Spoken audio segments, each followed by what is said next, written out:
Hello friends, good morning, જય શ્રી કૃષ્ણ. હવે જો ગયા લેક્ચર ની અંદર આપણે constitution and configuration for the glucose and fructose એના વિશે ડિસ્કશન કરી ગયા. તો જો હવે આપણે ગ્લુકોઝ અને ફ્રુક્ટોઝ નું જે સ્ટ્રક્ચર અત્યારે લગી જે ડ્રો કરતા, સ્ટ્રક્ચર કેવું હતું? ઓપન સ્ટ્રક્ચર હતું. મીન્સ કે આપણે આ રીતના હાઇલાઇટ કરતા ઓપન સ્ટ્રક્ચર હતું, સાયક્લિક ફોર્મમાં હતું નહીં. હવે આપણે ગ્લુકોઝ કે પછી હોય ફ્રુક્ટોઝ, એની અંદર જો સાયક્લિક સ્ટ્રક્ચર આપણે ડ્રો કરવું હોય અને ઓપન ચેનની જગ્યાએ સાયક્લિક સ્ટ્રક્ચર પોસિબલ છે કે નહીં એના વિશે કંઈક ઇન્ફોર્મેશન જોવાની છે. તો ફર્સ્ટ આપણે લખ્યું છે કે cyclic structure of D glucose. તો આના ઉપરથી આપણે એવું કહી શકીએ કે જે ગ્લુકોઝ છે એ glucose open chain structure plus cyclic structure બંને ફોર્મમાં અવેલેબલ છે. તો એ ક્યારે ખબર પડે કે ગ્લુકોઝ છે એ ઓપન ચેઇન નહીં પરંતુ સાયક્લિક ફોર્મમાં છે? તો એના વિશે હું કંઈક પોઈન્ટ આઉટ કરેલા છે. જો ફર્સ્ટ પોઈન્ટ આપણી પાસે છે, a number of reaction have not been observed. For example તરીકે આપણી પાસે જે ગ્લુકોઝ છે, ગ્લુકોઝ ની અંદર ફંક્શનલ ગ્રુપ કયું છે? આલ્ડીહાઇડ છે. તો જે ગ્લુકોઝ છે કે જેનું ઓપન સ્ટ્રેન સ્ટ્રક્ચર છે, તો એ અમુક કંઈક પર્ટિક્યુલર રિએક્શન આપતું નથી. કઈ પર્ટિક્યુલર રિએક્શન આપતું નથી? તો રિએક્શન આપણે નોટ ડાઉન કરેલી છે 1, 2, 3 and 4. તો ચાલો જોઈએ. જો આલ્ડીહાઇડ ફંક્શનલ ગ્રુપ પ્રેઝન્ટ હશે તો એ સ્કીપ રિએજન્ટ કે જે રીતના આપણે ટોલેન્સ અને ફેલિંગ આવતું એ જ રીતના છે આલ્ડીહાઇડ માટે સ્કીપ રિએજન્ટ. કે જે આલ્ડીહાઇડ ફંક્શનલ ગ્રુપ પ્રેઝન્ટ હોય તો એ કયો કલર આપશે? પિંક કલર જોવા મળશે. પરંતુ ગ્લુકોઝ છે એ ગ્લુકોઝ આલ્ડીહાઇડ પ્રેઝન્ટ હોવા છતાં સ્કીપ રિએજન્ટ સાથે પિંક કલર આપતું નથી. ફરી પાછું રિપીટ કરું છું. જો આપણી પાસે આલ્ડીહાઇડ ફંક્શનલ ગ્રુપ પ્રેઝન્ટ હોય કે એની અંદર ડી ગ્લુકોઝ ની અંદર, તો એ સ્કીપ રિએજન્ટ સાથે કેવો કલર આપે છે? પિંક કલર આપે છે. પરંતુ જે ડી ગ્લુકોઝ છે એ સ્કીપ રિએજન્ટ સાથે પિંક કલર આપતું નથી. તો આના ઉપરથી આપણે એવું કહી શકીએ કે ડી ગ્લુકોઝ ની અંદર આલ્ડીહાઇડ ફંક્શનલ ગ્રુપ છે એ ફ્રી નથી. ફ્રી ના હોય તો જ શું કરી શકાય? સ્કીપ રિએજન્ટ સાથે પિંક કલર આપી શકે નહીં. ફ્રી નથી તો એનો મીનિંગ કયા ફોર્મમાં છે? સાયક્લિક ફોર્મમાં. ગ્લુકોઝ નું જ્યારે આપણે સાયક્લિક સ્ટ્રક્ચર દોરશું ત્યારે ખ્યાલ આવી જશે કે એ સાયક્લિક ફોર્મ ની અંદર આલ્ડીહાઇડ ફંક્શનલ ગ્રુપ તમને ક્યાંય જોવા મળશે નહીં. જો આલ્ડીહાઇડ ફંક્શનલ ગ્રુપ પ્રેઝન્ટ હોત તો એ સ્કીપ રિએજન્ટ સાથે પિંક કલર આપે. આપણે કેમ આલ્ડીહાઇડ માટે ટોલેન્સ અને ફેલિંગ સેમ રિએક્શન છે સ્કીપ સાથેની. તો ફર્સ્ટ પોઈન્ટ ઉપરથી આપણે એવું કહી શકીએ કે આપણી પાસે જે ડી ગ્લુકોઝ છે એ ડી ગ્લુકોઝ ની અંદર આલ્ડીહાઇડ ફંક્શનલ ગ્રુપ ફ્રી નથી. ફ્રી નથી તો એનો મીનિંગ કયો થયું? સાયક્લિક ફોર્મમાં કંઈક હોવું જોઈએ. ત્યાર પછી છે next point, not give addition reaction with. તો આપણે 12th સાયન્સ ની અંદર સ્ટડી કરી ગયા. જો આપણી પાસે ડી ગ્લુકોઝ કે જે ઓપન ચેઇન સ્ટ્રક્ચરમાં હોત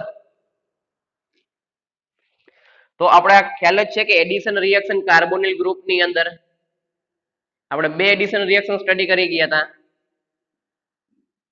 HCN એન્ડ NaHSO3 સાથેની, કે જે જો કાર્બોનિલ ગ્રુપ પ્રેઝન્ટ હશે તો એ બંને સાથે એડિશન રિએક્શન આપશે. પરંતુ ડી ગ્લુકોઝ છે એ એડિશન રિએક્શન આપતું નથી. તો એડિશન રિએક્શન નથી આપતું તો એનો મીનિંગ આપણે એવું કરી શકીએ કે જે કાર્બોનિલ ગ્રુપ છે, મીન્સ કે જે આલ્ડીહાઇડ ફંક્શનલ ગ્રુપ છે એ પ્રેઝન્ટ નથી. મીન્સ કે ફ્રી ફોર્મમાં પ્રેઝન્ટ નથી. તો કયા ફોર્મમાં અવેલેબલ હશે? Cyclic structure. જો ફ્રી મીન્સ કે ગ્લુકોઝ આપણી પાસે આ રીતનું જો સ્ટ્રક્ચર આપણે દોરતા તાર લાગે,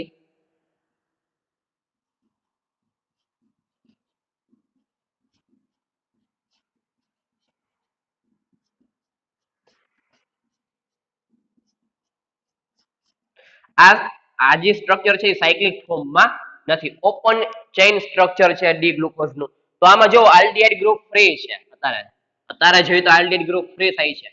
પરંતુ ડી ગ્લુકોઝમાં આલ્ડીહાઇડ ફંક્શનલ ગ્રુપ હોવા છતાં ફર્સ્ટ નંબરની રિએક્શન, સેકન્ડ નંબરની રિએક્શન એ આપતું નથી. તો આના ઉપરથી આપણે એવું કહી શકીએ કે ડી ગ્લુકોઝ છે કયા ફોર્મમાં, સાયક્લિક ફોર્મમાં કંઈક અવેલેબલ હોવો જોઈએ. સાયક્લિક ફોર્મમાં અવેલેબલ હશે તો એની અંદર ફ્રી ફોર્મમાં આલ્ડિહાઇડ ફંક્શનલ ગ્રુપ હશે નહીં. ફ્રી ફોર્મમાં આલ્ડિહાઇડ ફંક્શનલ ગ્રુપ ના હોય તો રિએક્શન આપે નહીં. ખ્યાલ આવી ગયો? આલ્ડિહાઇડ હોવા છતાં રિએક્શન આપતું નથી, તો એના ઉપરથી આપણે હિન્ટ લગાડી શકીએ કે સાયક્લિક ફોર્મમાં અવેલેબલ હોવું જોઈએ.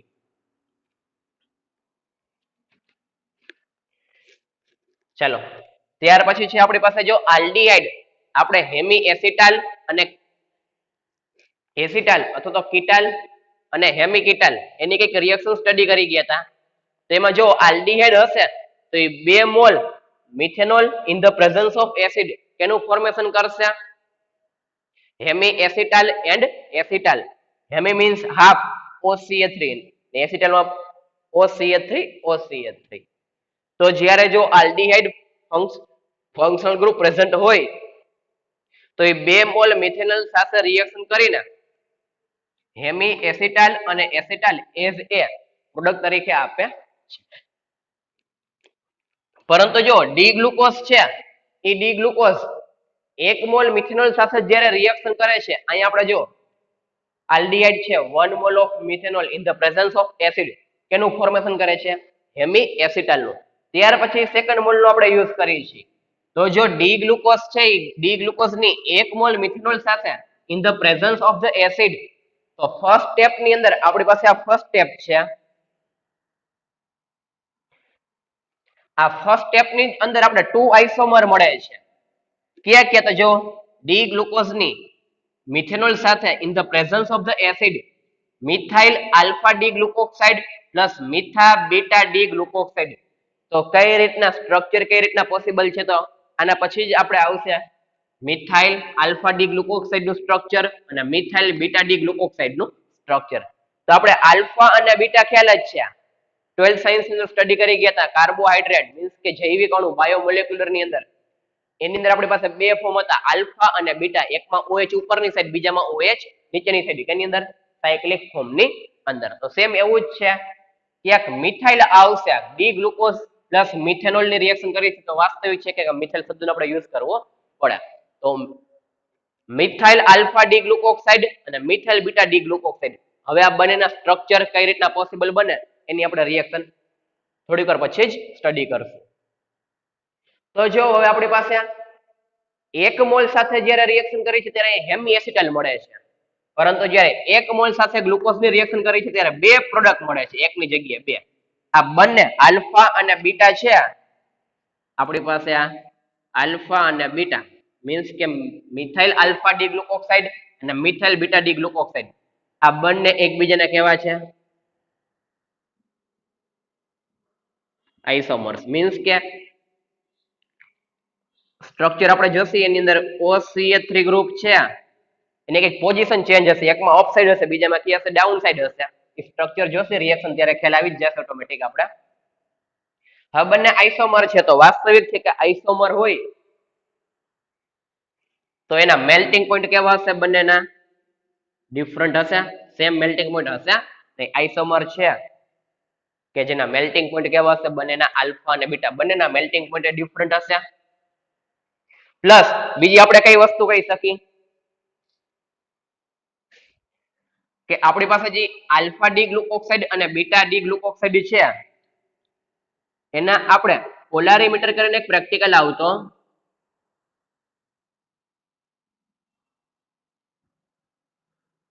કે જેની અંદર આપણે કઈ વસ્તુ ફાઇન્ડ આઉટ કરતા? Optical rotation. જો કોઈ પણ આપણી પાસે કમ્પાઉન્ડ કે જે પોલારીમીટર ટ્યુબ ની અંદર ફિલઅપ કરી મીન્સ કે એની અંદર નાખીને આપણે જ્યારે ઓપ્ટિકલ રોટેશન ફાઇન્ડ આઉટ કરીએ છીએ, ક્લોકવાઇઝ કે પછી એન્ટી ક્લોકવાઇઝ, પોઝિટિવ કે પછી નેગેટિવ, મીન્સ કે કાં તો ક્લોકવાઇઝ રોટેશન કરતું હશે કાં તો એન્ટી ક્લોકવાઇઝ રોટેશન. તો એ જે પોલારીમીટર ની અંદર બંનેનું જ્યારે પ્રેક્ટિકલ કરવામાં આવે છે, મિથાઇલ આલ્ફા ડી ગ્લુકોક્સાઇડ અને મિથાઇલ બીટા ડી ગ્લુકોક્સાઇડ, તો બંનેના જો આઇસોમર છે તો વાસ્તવિક છે કે મેલ્ટિંગ પોઈન્ટ ડિફરન્ટ છે, તો બંનેના ઓપ્ટિકલ રોટેશન મીન્સ કે સ્પેસિફિક રોટેશન પણ કેવા હશે? ડિફરન્ટ હશે. પોલારીમીટર કરીને આપણે પ્રેક્ટિકલ પણ આવશે. એક પોલારીમીટર ટ્યુબ હોય એની અંદર કોઈ પણ કમ્પાઉન્ડ આપણે પ્લેન ઓફ પોલરાઇઝ લાઇટ કે જેનું ક્લોકવાઇઝ કે પછી એન્ટી ક્લોકવાઇઝ રોટેશન કરે છે આપણે કેના ઉપરથી ફાઇન્ડ આઉટ કરી શકીએ છીએ પોલારીમીટર મીન્સ કે કમ્પાઉન્ડ છે એ કિરાલ છે કે નહીં. તો આલ્ફા અને બીટા બંને આઇસોમર છે, બંનેના મેલ્ટિંગ પોઈન્ટ પણ ડિફરન્ટ છે અને જ્યારે પોલારીમીટર ની અંદર જ્યારે એના રોટેશન ફાઇન્ડ આઉટ કરવામાં આવે છે ત્યારે બંનેના રોટેશન પણ કેવા છે ડિફરન્ટ જોવા મળે છે. તો આટલી વસ્તુ શરૂઆતમાં આપણે જોઈ ગયા. ફર્સ્ટ પોઈન્ટ એવો હતો કે અમુક કેમિકલ રિએક્શન આપતું નથી. કઈ કેમિકલ રિએક્શન નથી આપતું?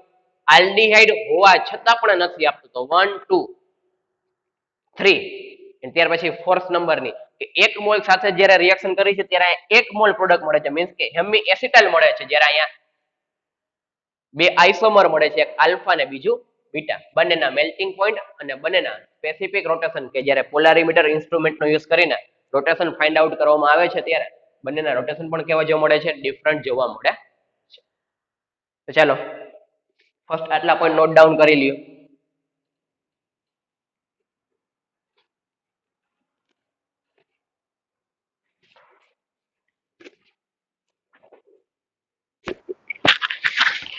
ચાલો ત્યાર પછી જો હવે આપણી પાસે જ્યારે ગ્લુકોઝની reaction 1 mole of methanol in the presence of acid to give two isomer methyl alpha D glucoside અને મિથાઇલ બીટા ડી ગ્લુકોક્સાઇડ, આ બંનેના સ્ટ્રક્ચર એન્ડ કઈ રીતના રિએક્શન પોસિબલ છે એ આપણે આ જ ટોપિકમાં કન્ટિન્યુ કરશે.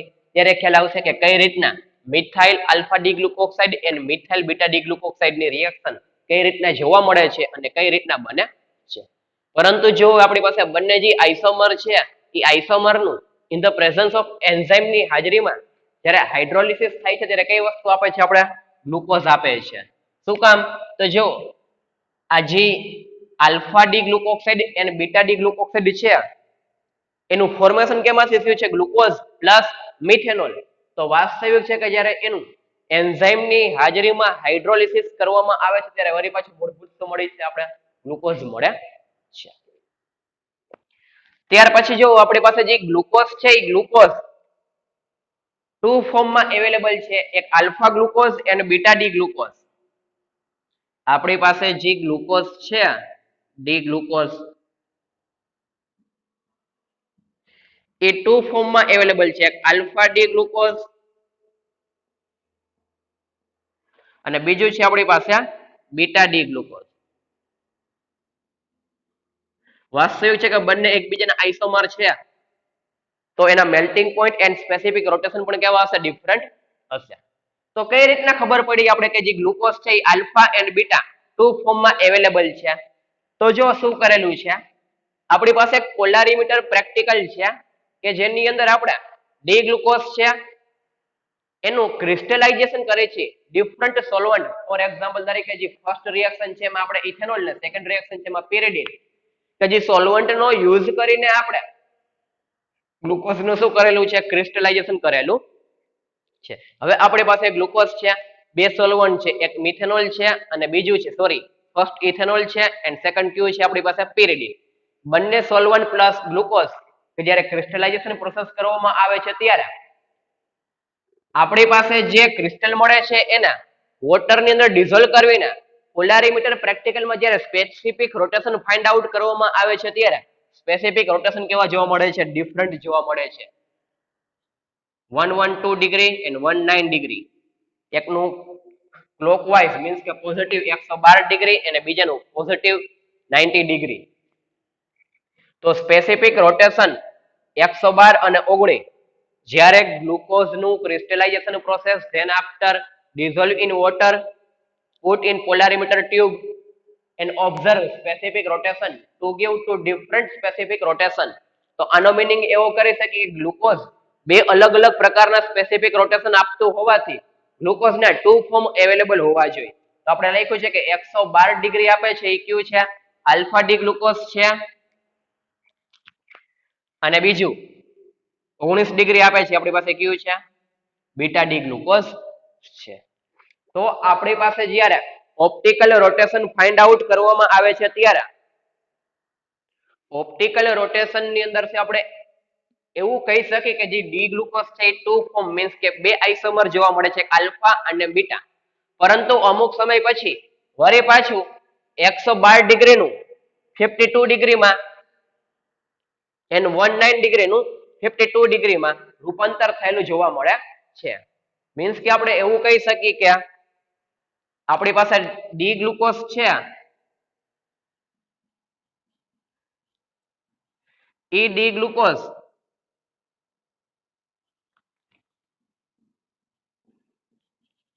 આલ્ફા અને બીટા ટુ ફોર્મમાં અવેલેબલ છે. એ કેના ઉપરથી ખબર પડી આપણે સ્પેસિફિક રોટેશન, બંનેના સ્પેસિફિક રોટેશન કેવા આવ્યા છે, ડિફરન્ટ આવ્યા છે. તો એકનું 112 ડિગ્રી છે અને બીજાનું છે 19 ડિગ્રી. હવે જો ઇક્વિલિબ્રિયમ મિક્સચરમાં પ્રેઝન્ટ છે cyclic form plus open strain structure. આ ઓપન સ્ટ્રેન સ્ટ્રક્ચર છે ડી ગ્લુકોઝનું. આલ્ફા અને બીટા કેવા છે, સાયક્લિક ફોર્મ છે. કઈ રીતના સાયક્લિક ફોર્મ હમણાં આપણે જોશી. તો 112 માસી વાળી પછી કેવું થઈ જાય છે, અમુક સમય ડાઉન થઈને 52 ડિગ્રી આવી જાય છે. 19 માસી વાળી પછી કેમ આવી જાય છે, અપ થઈને 52 ડિગ્રી આવી જાય છે. મીન્સ કે કોન્સ્ટન્ટ જોવા મળતા નથી બંને સ્પેસિફિક રોટેશન. અમુક સમય પછી એકમાં ડિક્રીઝ થાય, મીન્સ કે 112 માંથી 52 મીન્સ કે ડિક્રીઝ થયું અને 19 માંથી 52 એટલે કે ઇન્ક્રીઝ થયું. એટલે જ આપણે કરેલું છે જો ડી ગ્લુકોઝ છે એનું ઓપન સ્ટ્રેન સ્ટ્રક્ચર છે એ સાયક્લિક ફોર્મ સાથે કેવું છે, ઇક્વિલિબ્રિયમ મિક્સચરમાં પ્રેઝન્ટ છે કે જે ઓપન ચેઇનમાં જોવા મળશે પ્લસ સાયક્લિક ફોર્મમાં પણ જોવા મળશે. કોણ? D glucose. ખ્યાલ આવ્યો શું કીધું એ? ત્યાર પછી હવે આપણી પાસે છે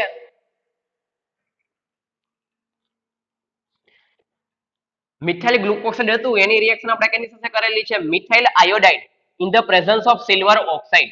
આપણે કેમ એસિટાઇલેશન રિએક્શન કરતા, ગ્લુકોઝ ની અંદર એસિટાઇલેશન રિએક્શન કરતા તો પેન્ટા એસિટાઇલ ડેરિવેટિવ મળતું.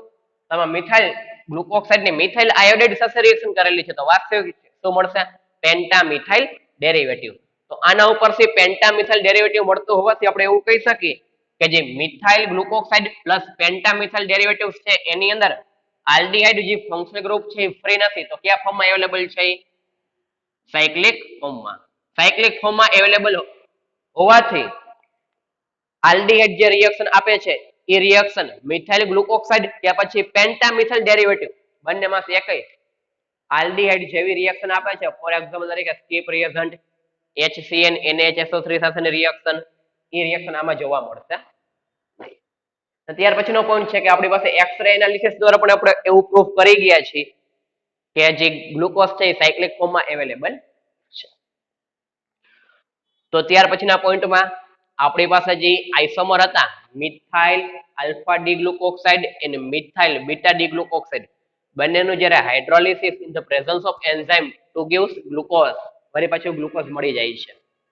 ત્યાર પછી આપણી પાસે જે ગ્લુકોઝ છે એ ગ્લુકોઝ 2 ફોર્મમાં અવેલેબલ છે. ક્યારે ખબર પડી કે જ્યારે આપણી પાસે જે ડી ગ્લુકોઝ છે એનો અલગ અલગ સોલ્વન્ટ મીન્સ કે ડિફરન્ટ સોલ્વન્ટ ની અંદર જ્યારે ક્રિસ્ટલાઇઝેશન પ્રોસેસ કરીને પોલારીમીટર ઇન્સ્ટ્રુમેન્ટ ની અંદર જ્યારે સ્પેસિફિક રોટેશન ફાઇન્ડ આઉટ કર્યા ત્યારે બંનેના કંઈક ડિફરન્ટ મળ્યા. તો એક આલ્ફા છે ને બીજું કેવું છે, બીટા છે. પરંતુ એ કોન્સ્ટન્ટ રહેતું નથી. અમુક સમયે વળી પાછું એકમાં ડિક્રીઝ થઈને વળી પાછું 52 આવી જાય છે ને એકમાં ઇન્ક્રીઝ થઈને 52 આવી જાય છે. તો વાસ્તવિક છે કે જે આ રિએક્શન છે એ કેવી છે, ઇક્વિલિબ્રિયમ સ્ટેટમાં જોવા મળવી જોઈએ. ત્યાર પછી લખ્યું છે મ્યુટા રોટેશન કે જે સ્પેસિફિક રોટેશન ચેન્જ થાય છે 112 માંથી 52, 19 માંથી 52. તો સ્પેસિફિક રોટેશન જે ચેન્જ થાય છે એને શું કહેવામાં આવે છે, મ્યુટા રોટેશન. ત્યાર પછી આપણે એવું કીધું છે કે જે પેન્ટામિથાઇલ ડેરિવેટિવ્સ છે એ જે આલ્ડીહાઇડ જેવી રિએક્શન આપે છે એવી રિએક્શન પેન્ટામિથાઇલ ડેરિવેટિવમાં જોવા મળતી નથી. સેમ રિએક્શન આપણે જોઈ ગયા હતા એસિટાઇલેશન પેન્ટા એસિટેટ વાળી. ને એક્સ-રે એનાલિસિસ દ્વારા પણ આપણે એવું પ્રૂફ કરી ગયા છે કે જે ડી ગ્લુકોઝ છે એ સાયક્લિક ફોર્મમાં અવેલેબલ છે. હવે આપણે આ રિએક્શન જોશી કે ગ્લુકોઝમાંથી આલ્ફા અને બીટા કઈ રીતના બને છે. તો ફર્સ્ટ પહેલા આટલા પોઈન્ટ આઉટ નોટ ડાઉન કરી લ્યો.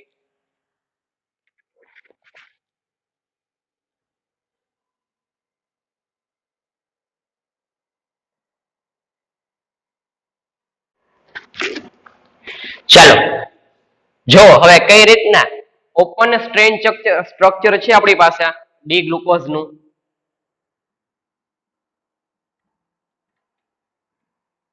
એમાંથી કઈ રીતના આલ્ફા અને બીટા ડ્રો કરી શકાય. તો જો સમજો કઈ રીતના. નંબર આપીએ. ફર્સ્ટ નંબરનો કાર્બન કે જેને એનોમેરિક કાર્બન કહેવામાં આવે છે, આલ્ડીહાઇડ 1 2 3 4 5 and 6. હવે આપણી પાસે આ રીતનું છે aldehyde functional group.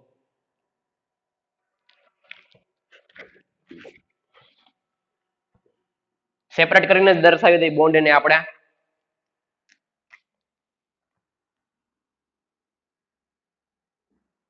C double bond OH. હવે અહીં આપણી પાસે જો 1 2 3 4 and 5 સેકન્ડ લાસ્ટ કાર્બન ઉપરનો OH ઓક્સિજન લોન પર એટેક કરશે, બોન્ડના ઇલેક્ટ્રોન લઈ જશે ઓક્સિજન ઉપર નેગેટિવ ચાર્જ 9 થી આવશે H+ તો કેનું ફોર્મેશન કરી નાખશે OH નું. કઈ રીતના સાયક્લિક સ્ટ્રક્ચર દોરી શકી ડી ગ્લુકોઝ માંથી? જો ઇક્વિલિબ્રિયમ સ્ટેટમાં છે મીન્સ કે સ્પેસિફિક રોટેશન 112 માંથી 52 અને 19 માંથી 52 મીન્સ કે ઇક્વિલિબ્રિયમ મિક્સચર ની અંદર open strain structure plus cyclic structure બંને પ્રેઝન્ટ હશે. હવે જો મેં શું કરેલું છે OH ની પોઝિશન ચેન્જ કરેલી છે આપણે.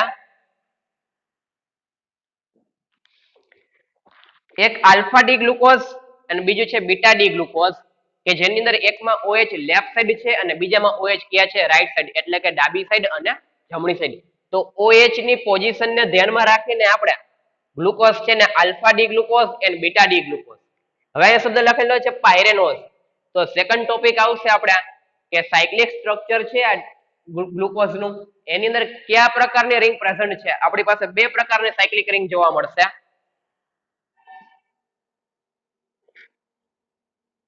એક છે ફ્યુરાન અને બીજી છે આપણી પાસે પાયરાન. તો જો આની અંદર આપણી પાસે કેટલા કાર્બન છે સાયક્લિક સ્ટ્રક્ચરમાં 1 2 3 4 5 તમે જો 1 2 3 4 5 5 કાર્બન ને એક ઓક્સિજન તો વાસ્તવિક છે કે પાયરેન ઉપરથી કયો શબ્દ આવ્યો પાયરેનો. તો હવે નેક્સ્ટ ટોપિક આપણો છે નેક્સ્ટ ટોપિક અંદર આપણે એવું સ્ટડી કરશી કે મોનોસેકેરાઇડ છે મોનોસેકેરાઇડ ની અંદર કઈ રિંગ કેવી રીતના પોસિબલ છે ફ્યુરાન કે પછી પાયરાન. તો એ રિંગ સ્ટ્રક્ચર નક્કી કરવાનું છે નેક્સ્ટ લેક્ચર ની અંદર.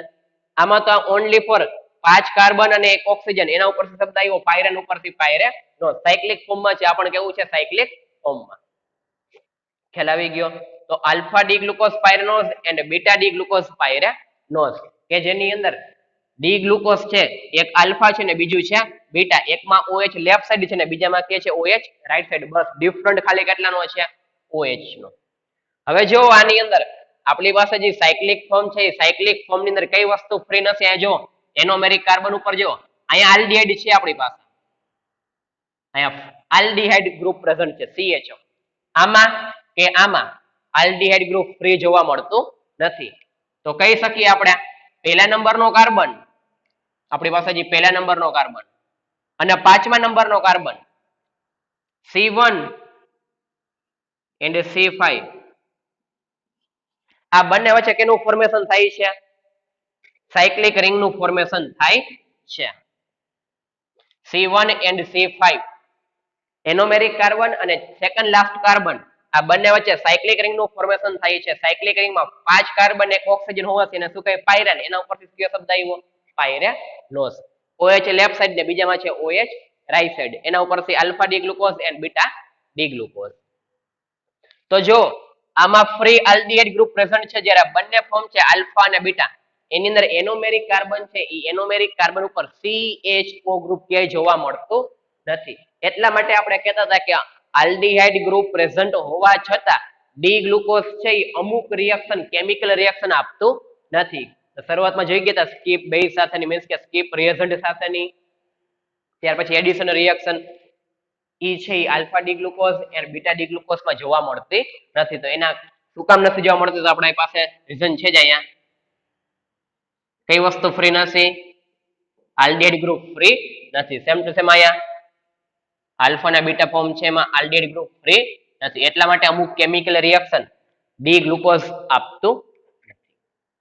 ખ્યાલ આવી ગયો? તો ચાલો બંને કઈ રીતના પાંચમા નંબરનો carbon lone pair of electron attack કર્યા, ઓપન થયા, પાઈ બોન્ડ ના ઇલેક્ટ્રોન ઓક્સિજન લઈ ગયું, અહીં CH આવ્યું, એકમાં OH ડાબી સાઈડ બીજામાં OH જમણી સાઈડ એના ધ્યાનમાં રાખીને આલ્ફા બીટા ડી ગ્લુકોઝ બંને મીન્સ કે ઓપન એન્ડ સાયક્લિક બંને ઇક્વિલિબ્રિયમ મિક્સચર ની અંદર બંને અવેલેબલ છે આપણી પાસે cyclic and open 5 carbon plus oxygen હોવાથી પાયરેન ઉપરથી કયો શબ્દ આવ્યો પાયરે તો ચાલો નોટ ડાઉન કરી લ્યો ત્યાર પછી હવે આપણી પાસે જે સાયક્લિક ફોર્મ છે એને ચેર ફોર્મમાં પણ આપણે હાઇલાઇટ કરી શકીએ ચેર ફોર્મ ની અંદર કઈ રીતના હાઇલાઇટ કરવું સાયક્લિક ઓપન ચેઇન સ્ટ્રક્ચર છે આપણી પાસે એમાંથી સાયક્લિક ફોર્મ છે એ સાયક્લિક ફોર્મ ને હવે આપણે ચેર ફોર્મ મીન્સ કે ઓક્સિયલ એન્ડ ઇક્વેટોરિયલ પોઝિશન નો યુઝ કરીને આપણે કેમ સાયક્લોહેક્સેન કે જે ચેર ફોર્મમાં અવેલેબલ છે તો આ બંને alpha D glucose and beta D glucose બંનેને ચેર ફોર્મમાં પ્લસ બંનેની અંદર કયા પ્રકારની રિંગ પોસિબલ છે ફ્યુરાન કે પછી પાયરાન એનું ડિટર્મિનેશન કરવાનું છે તો ફર્સ્ટ પહેલા આટલું નોટ ડાઉન કરી લ્યો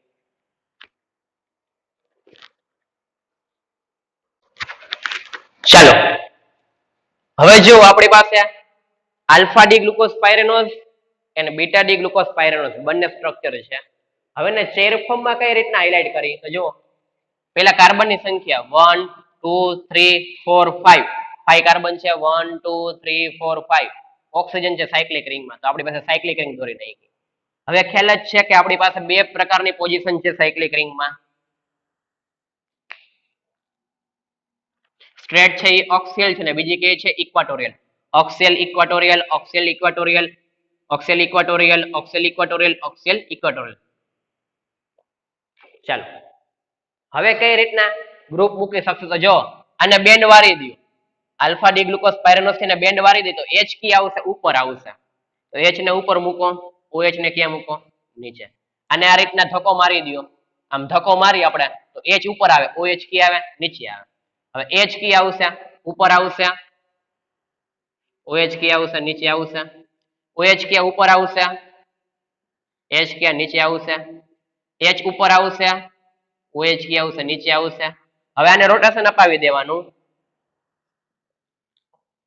CH2OH ઉપર અને H નીચે CH2OH ઉપર તો જો ઈઝી છે સાયક્લિક રિંગ તો જો CH2OH એનો જે કાર્બન છે એ કાર્બન એ oxygen plus anomeric carbon first number નો કાર્બન છે એની સાથે રિંગ ફોર્મેશન કરેલું છે તો જો જોઈએ CH2OH એ કાર્બન તો આ કાર્બન એ ઓક્સિજન સાથે પ્લસ એનોમેરિક કાર્બન ઓક્સિજન સાથે પ્લસ એનોમેરિક કાર્બન શરૂઆત કરી તો નંબર આપી દઈએ તો 1 નંબર 1 પછી બીજા નંબર નો કાર્બન છે અહીંયા ધક્કો મારશો તો H ઉપર આવશે OH નીચે આવશે તો ચાલો આ બે પહેલા નંબર નો કાર્બન બીજા નંબર નો કાર્બન ત્રીજા નંબર નો કાર્બન ચોથા નંબર નો કાર્બન ત્યાર પછી 1 નંબર 2 નંબર 3 નંબર ઉપર OH ઉપર H નીચે પછી ચોથા નંબર નો કાર્બન છે અહીંયા H ઉપર OH નીચે હવે આને આપણે રોટેશન અપાવી દેવાનું તો CH2OH ઉપર આવશે ને H કી આવશે નીચે આવશે CH2OH ઉપર ને H નીચે તો કરી શકીએ આ 5મા નંબર નો એન્ડ આ 6 નંબર થઈ ગયા 6 કાર્બન ગ્લુકોઝ ની અંદર 6 જ કાર્બન હોય તો હવે અહીંયા આપણે કેનું દોરેલું છે આલ્ફા ડી ગ્લુકોઝ માં આ રીતનું કરેલું છે આ જે સ્ટ્રક્ચર છે આપણી પાસે કેનું છે આલ્ફા ડી ગ્લુકોઝ